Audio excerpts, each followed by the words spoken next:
I stopped my car in traffic and opened the door and actually ran out to actually break up the argument. We're all here to live a specific life, and that isn't in isolation. That within itself is the most damaging thing that you can do to yourself and to your soul. That moment was a moment where I caught my breath and realized, oh my goodness, what have I done? This is Let's Pay Attention, Hacking Consciousness. I'm Cathy Dimarchos. Let's explore what it means to lead, live, and listen with intention.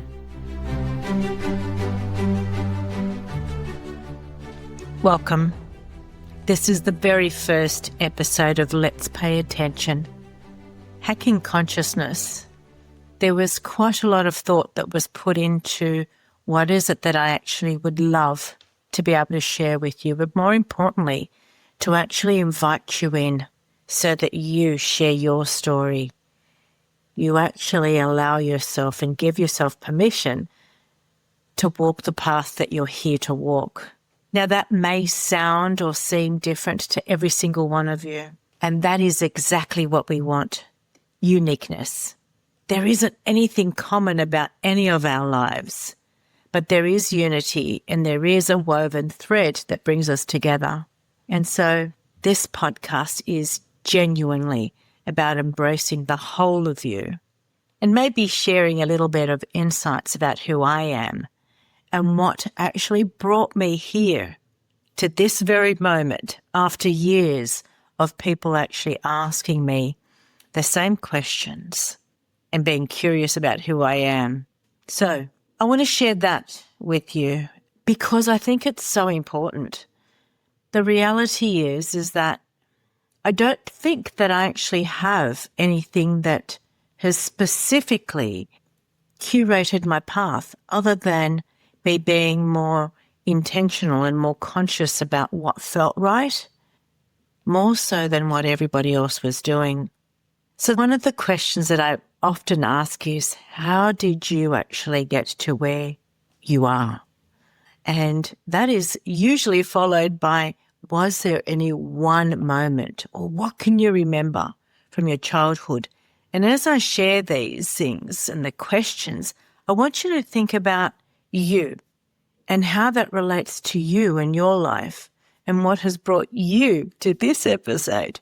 Because I think the more that we allow things to resonate, the more that we allow that level of consciousness to surface, we then begin to live life incredibly intentional and conscious.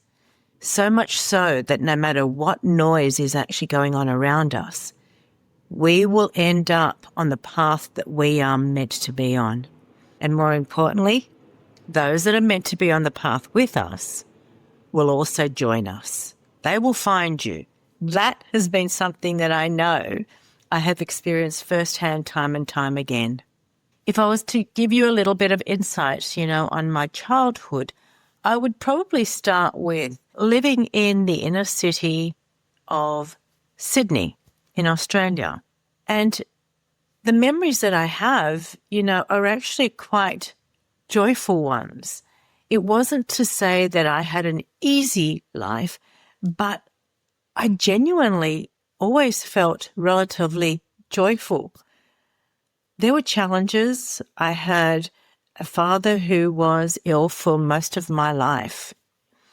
My mother worked 3 jobs, and so I didn't really know her until I was an adult with my second child. So I was predominantly raised by my grandmother. And the one thing that was striking about my grandmother was her piercing blue eyes. But it was also, I guess, her willingness and her desire to almost have neutrality and not to be at the cause of any tension. And then when I think about the dynamics of my family, my father was incredibly giving. He was very philanthropic, and it wasn't because we had a lot. In fact, my mother having worked 3 jobs is a clear indication of that. So whilst my mother was quite frugal with her money, my father always had a belief and understanding that if somebody had the courage to ask for something, then it is incumbent upon us to ensure that we can help facilitate whatever it is that they have come to us and asked for. And I don't think I really reflected on that until possibly about 5 or 10 years ago as to how that has actually played out in my life and what that's actually meant, particularly in the choices that I've made. So that's one really clear memory. I also have very clear visions of, whilst I was a teenager, having a deep sense of equality and ethics. And so if there was ever a situation that I found myself in, whether it be with strangers or with people that I knew, and there was something that was happening to make somebody feel less than, that really struck a chord for me. And so therefore I would intervene, even to the point where I remember probably in my teens, late teens, because I was driving, the side of, the passenger seat, I could actually see an argument, and it was a male and a female, and he was being quite violent. And I stopped my car in traffic and opened the door and actually ran out to actually break up the argument. I've been in situations where I've seen a parent and a child actually, place the child up against a glass window shopping and be quite violent with them. And so I've intervened and then called police. Friends who have actually had other, people speak ill of them, and I would stand up to defend them. And so that sense of justice has been quite strong within me. And then, there are other moments where I've been in boardrooms and people have not respected somebody because of their accent or because of the way that they looked, or maybe it's even because of the title that they actually held. But pausing in those moments just to bring clarity around who they are and their strengths to ensure that everybody in the room was actually being valued. But I guess the most defining moment was an opportunity that my 16-year-old daughter actually brought, to the forefront, I think, of me living consciously. And that was when Ebola broke out in 2014.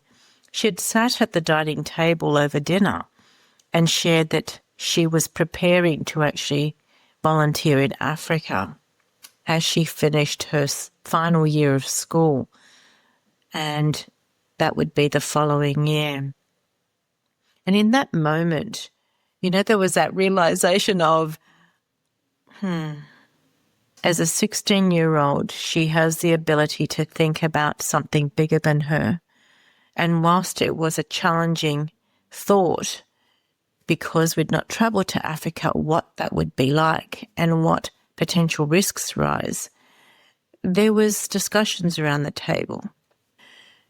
But what struck me was, as a parent, as an adult, was to enable her to live or to fulfill something that she had envisaged.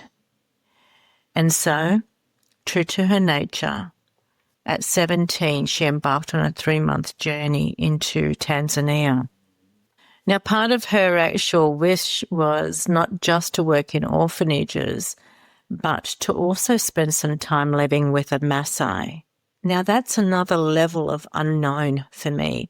And so my way of mitigating risk was, well, you can embark on that journey, and the first month there'll be a level of containment, and that will be that you will go with projects abroad and then actually live within a family. And that to me gave me some sense of security. And then I would follow and spend the next 2 months with her. So let me tell you a moment of that realization that almost actually had me stop breathing, to stop in my tracks, and to actually think about the potential consequences.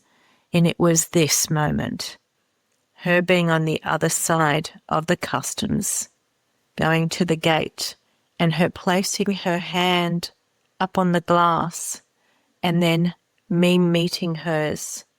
Now, if you can imagine what that was like, that moment was a moment where I caught my breath and realized, oh my goodness, what have I done? There is no way of me knowing where she is going. She's 17 in an unknown area. So you can imagine that sinking feeling in my stomach. And all of a sudden, I broke out in tears, thinking, was that responsible of me?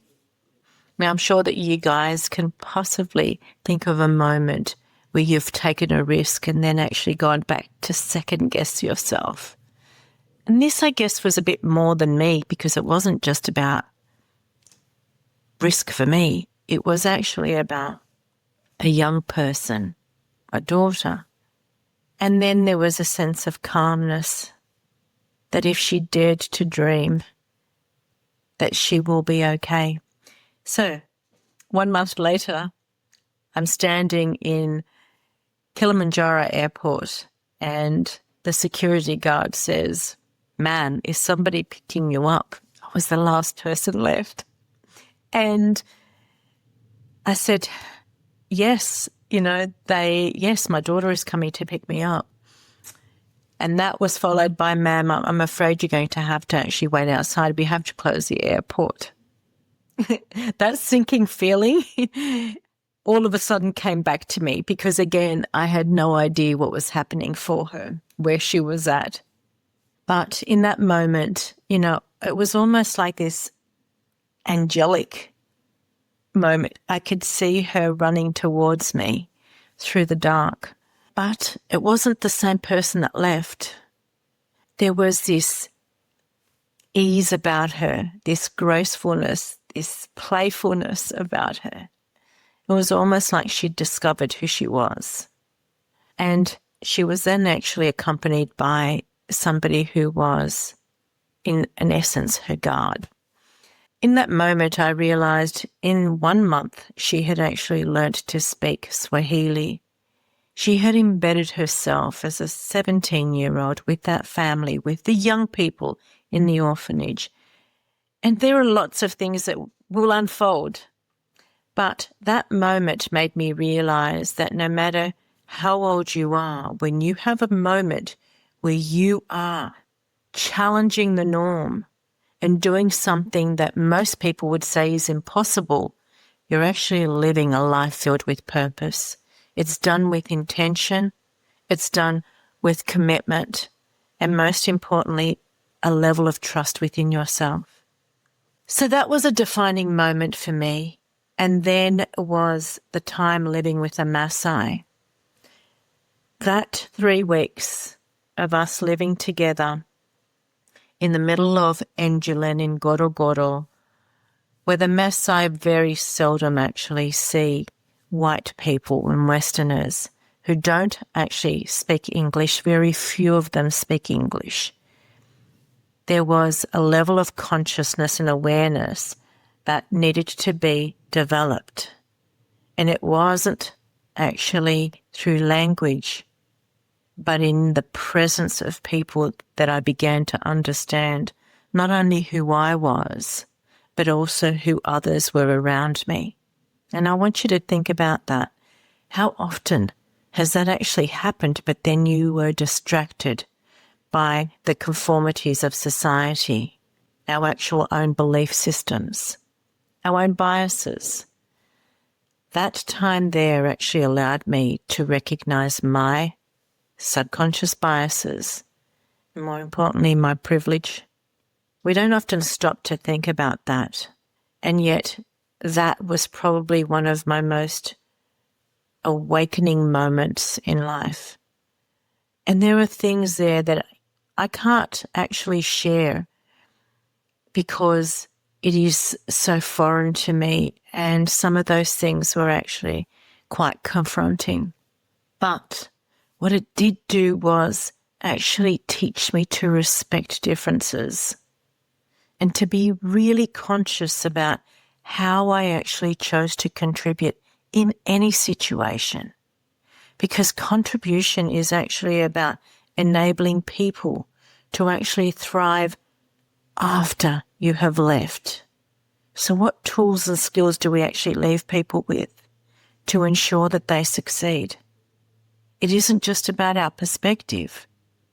It is about the enablement of others from our presence.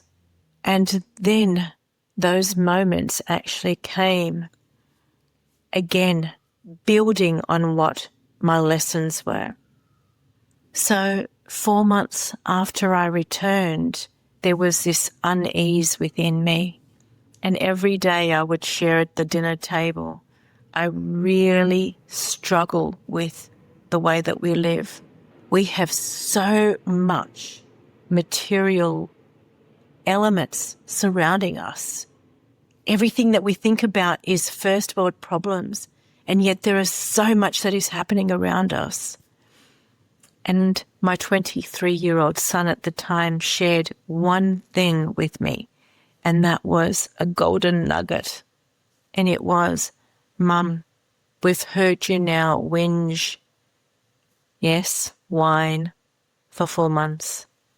You can't begrudge us for where we are born, but you do have a choice to do something about it." How precious is that? Both of my children actually brought me to moments of crystallization that allowed me to make a choice, a conscious choice. So following through the action is actually about the depth of consciousness that we want to make, that we choose to make. That's what the difference is. And paying attention to what it is that we're actually experiencing, hearing, and then actually choosing to do differently. So, as I actually reflected on all of those, I then looked back at where were points of, I'm going to say, intersections in my career that I also actually did things differently, where I broke the cycle. I have 4 decades of experience in finance. So if you look at me from a strategic point of view, I am quite analytical, very analytical. I hold financial licenses. I work in business. I help businesses scale and grow. I can actually find where the gaps are very quickly. I'm very solution focused. So no matter what is presented to me, I will actually be able to come up with unusual solutions that actually bring all the different intersections of where the gaps are, all the connections between, policy, business, enterprise, grassroots. I can actually find the intersection and actually look at win-win-win-win. However, the biggest gift is actually the level of consciousness that I listen to for what people choose in every conversation not to say, and also what they choose to actually share with me. And that changes the dynamic of every relationship. And at times that's confronting, but it is always done with the intention of how can I help? How can we bridge the gaps? Nothing in life is actually meant to be difficult. Everything, especially when we approach it with ease and with the intention to solve and to contribute and to collaborate collectively, we can get there. So take these moments as I share some of my insights and think about your journey, because it's important. And it doesn't matter how young, old, or where you are or what profession you are. Each of those moments, as you take time to pause, is actually about your ability to accelerate forward. So, how did I get to where I am? It was to choose to live consciously and intentional with every interaction and to pay attention. Genuinely pay attention. So as you start to remember who you are, more importantly, who you're choosing to become, start to put all the pieces together. My actual career also, very early in the piece, whilst I was in finance, I was repossessing businesses. I was restructuring them where possible and helping them thrive and come back on track and making them financially secure. But at times I had to repossess their business, I had to repossess their homes, and the emotional impact and trauma that that actually caused started to become a weighing factor because it was people at the center of everything that I did.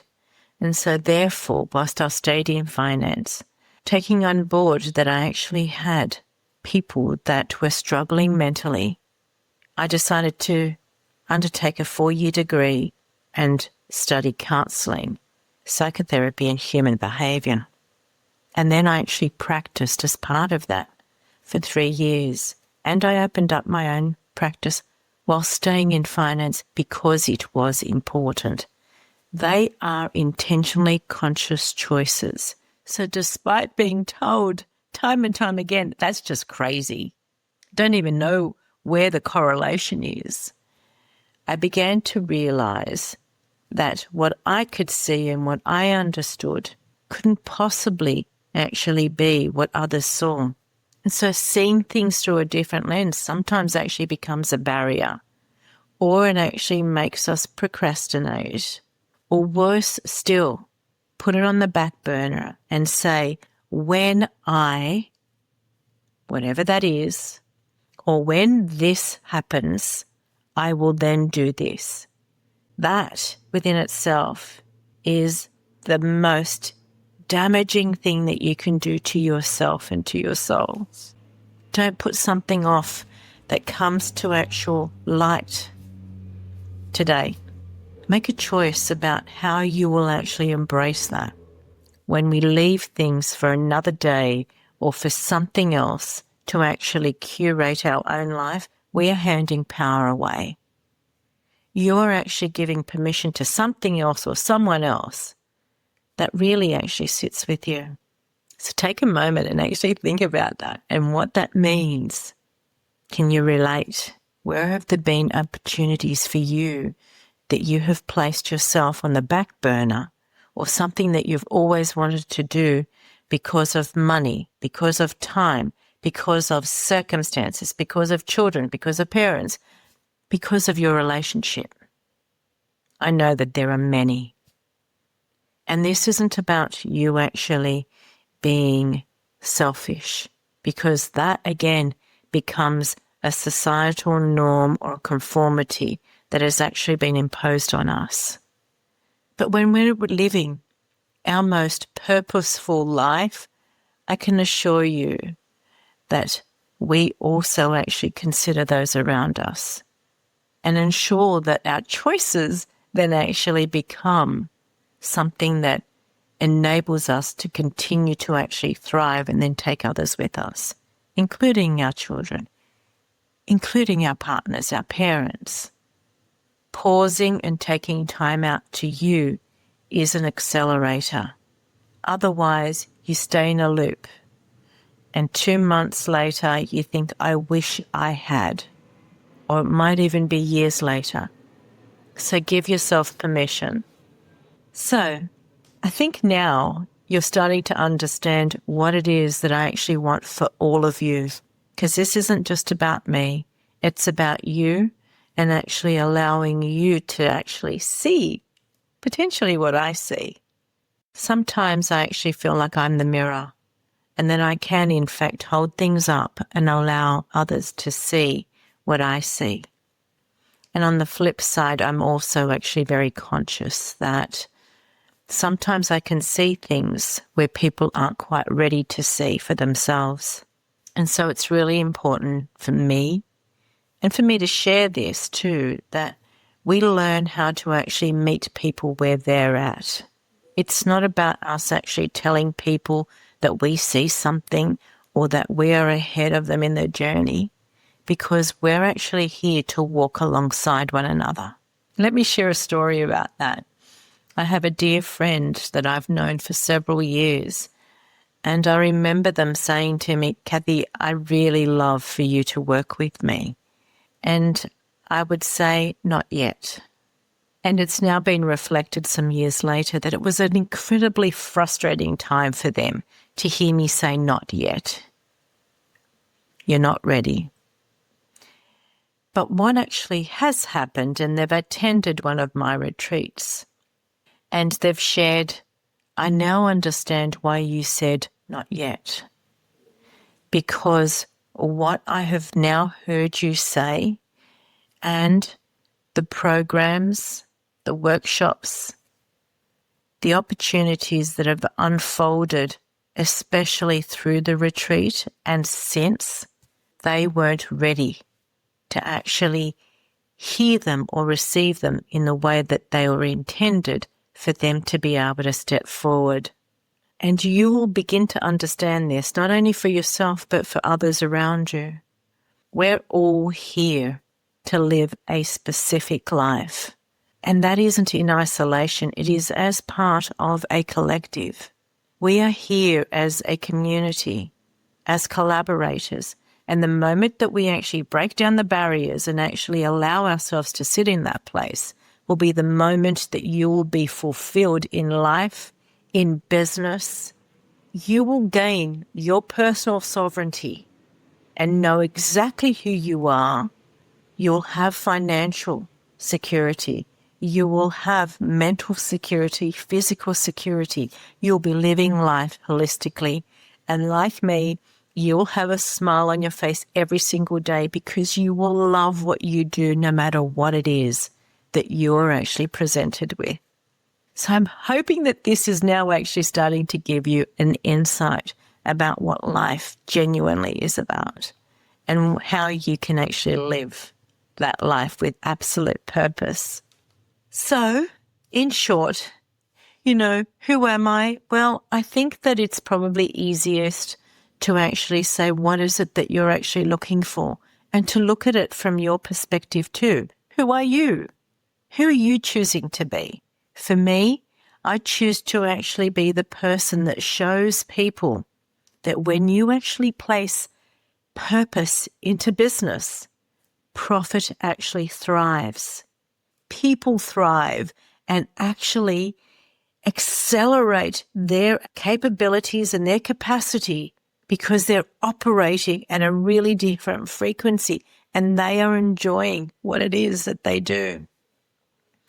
When it comes to policy, it's actually about the solutions rather than the obstacles and how we can actually bring the right people to the table to enable that to happen. Because what policy and law can actually do is be the enabler, as opposed to it being the weapon that stifles growth. And then at grassroots, for me, that is actually the biggest accelerator. You see, at grassroots, when we can really bring access, skills and tools to grassroots, what we're doing is building from a solid foundation. And whether we do that through the alignment in values, the alignment in what people actually enjoy to do, what their skill sets actually bring to the table, it's actually about bringing like-minded people together to work collectively, cohesively, and in alignment, knowing that together we can absolutely go faster. And I know a lot of people actually say that, but to actually do it so that everybody actually thrives, not they personally, is a difference. So I want you to be conscious about those that choose to say those words and how they are enabling financially, securely, physically, emotionally, for them to thrive, for others to thrive, and to actually rise together as opposed to what traditionally happens, and that is, let me show you, but let me actually gain. There is a big difference to that. That's the paying attention that usually actually goes in under the surface and is often missed, which then actually continues that gap to actually widen. The world is genuinely a small place. And I know that people often look at me and say, oh my gosh, you're so busy. I can be no further from that. So you see, busy is actually not a word that I use. It is intentional. So just because I'm on a plane very frequently, or because I'm actually running a project that I have committed to doing in amongst what the world actually sees as so many different things and labels me as busy, it doesn't mean that I am. I pause frequently and I am intentional with whom I work with, where I work, and the outcomes that need to be delivered. I don't say yes to everything that comes my way. I say yes to the things that are in absolute alignment with me. I don't say yes to the sales because transactional sales for me is the absolute opposite of everything that I believe in. When we focus on impact and social causes that actually move the masses, everything else then follows. I listen to the things that actually happen on a geopolitical basis and actually follow where the money goes, the real money, where it goes, to understand the real reasons why people actually suggest certain things. And most of the time, I would have to say that a lot of people are very unconscious about what is genuinely happening and where the money goes. We have got modern slavery operating at such a high level in society today globally than when we had slavery that was actually part of our law. How is that possible? How is it possible that we allow those sorts of things to occur and not be present and conscious about it and not have a voice and not actually feel the need to prioritize ourselves over the lives of billions of people, young children? How is that possible? We talk about so many things from a factual perspective and yet don't check the facts. This is consciousness. This is hacking consciousness and genuinely saying, I am accountable. I'm accountable to not only what I receive, but to what I actually put out. So paying attention is genuinely about asking you to ask the questions, to be curious. So I hope that we are starting now a foundation, a movement, creating a legacy that's going to be relevant for you, and you begin to ask questions. You begin to explore. Be curious. And when you hear people choose to say things, ask questions beneath the surface and genuinely explore the reality of what's being said to what is actually being done. Are they actually living what they're saying? Are you ready to follow through? Are you ready to be? That's it, to simply be, to live, eat and breathe the life that you're wanting for yourself. And are you ready to catch yourself out? We have so much fact around us. There is so much research that's been done. There is so much neuroscience and availability of technology such as fMRIs that actually show what happens to our brain in certain situations, and yet we question it. We understand intuitively without all of that. So let's tap in. Let's be curious. Let's explore. Let's reach a stage of knowing without having to attach societal norms to what it is that we are experiencing. Intuition plays a huge part in what I do. And yes, I will actually use my analytical brain to minimize risk.